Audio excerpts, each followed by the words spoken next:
Hai, selamat datang ke channel Top Terkini. Saya doakan anda sihat selalu.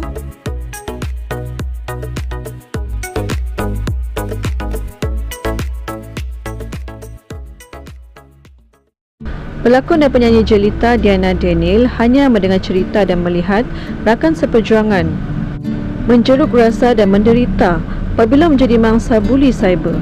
Perasaan bimbang dan gerun bersilih ganti apabila ada antara rakan selebriti hampir kehilangan nyawa selepas ugutan dalam media sosial yang menjadi realiti di alam nyata.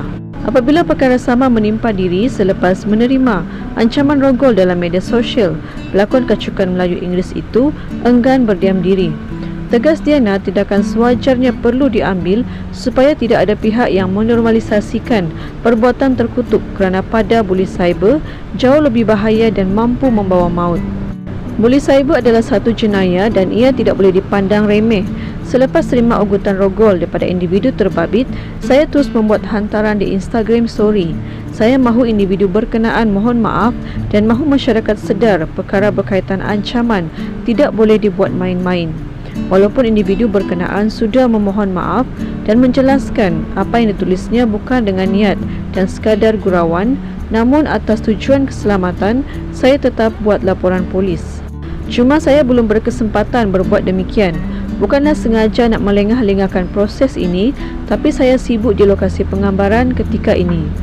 Kena tunggu saya selesai kerja, barulah laporan polis akan dibuat. Lagipun saya buat laporan polis bukan mahu ambil tindakan ke atas individu berkenaan, tetapi mahu wujudkan kesedaran mengenai keburukan buli cyber dan atas sebab keselamatan.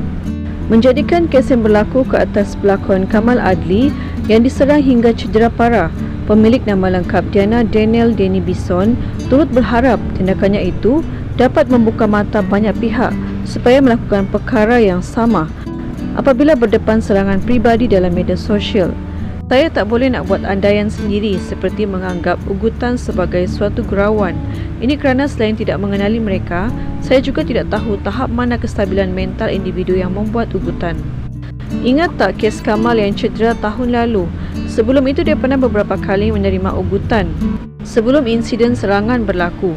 Ada sesetengah netizen hilang kewarasan dan pertimbangan dalam media sosial.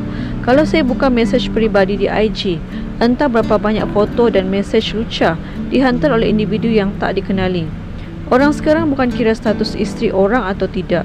Selagi ada nafsu, selagi itulah mereka akan buat perkara keji itu. Disebabkan itu saya akan buat laporan polis walaupun ada 1000 orang yang mengugut saya. Saya mahu kegigihan saya ini membuka mata pihak yang bertanggungjawab dan membuat dasar bagi mengekang buli cyber jadi lebih berleluasa. Ungkap pelakon filem Imagineur itu. Ditanya adakah akan menggunakan khidmat pengawal peribadi demi menjaga keselamatan, isteri kepada pelakon Farid Kamil itu berkata, tiada keperluan untuknya berbuat demikian. Hendak kata saya dalam bahaya tidaklah sampai ke tahap tu, jadi tidak perlulah pasang bodyguard. Dahulu mungkin ya, tetapi sekarang memadai saya ditemani kaki tangan dan pemandu peribadi. Saya pun tidak berani hendak keluar seorang diri, jelas aktris cerita itu.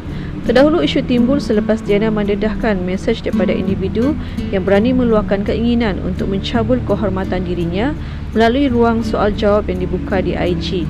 Perkongsian dimuat naik ibu kepada sepasang cahaya mata itu antara lain menyatakan dia menunggu permohonan maaf dan menegaskan tidak teragak-agak mencari maklumat peribadi individu terbabit. Dalam perkembangan lain, Diana turut memaklumkan dalam fasa memperbaiki diri sebelum membuat penghijrahan.